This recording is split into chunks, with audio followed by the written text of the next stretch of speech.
Cinema కూడా release అవ్వలేదు అనుకుంటాం, ట్రైలర్ రిలీజ్ అయింది, ఆ హైప్లో ఉన్నాం అంతా.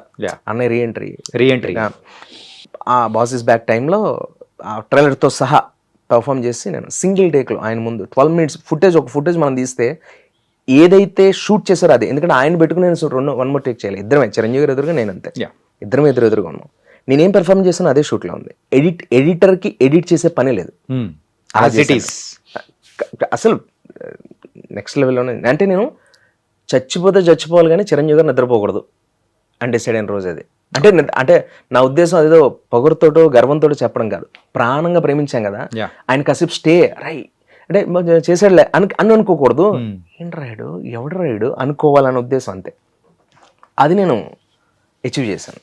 గోల్డెన్ మూమెంట్స్ కదా. ఆయన ఇంటికి పిలిచి మాట్లాడితే ఫ్యామిలీతో, అమ్మ నాన్నగారు అందరూ, family, mother father, it's very beautiful journey. And అన్నయ్యతో అది ఎప్పుడు వెళ్ళినా ఆయన అలాగే కూర్చొని ఆయన రవి లవ్లీ అన్న. అప్పుడు కూడా ఇంట్లో కూడా ఆయన కాఫీ సర్వ్ చేశారు మాకు. దట్స్ ద బ్యూటీ, అంటే ఆయన సంస్కారం, ఆయన స్థాయికి.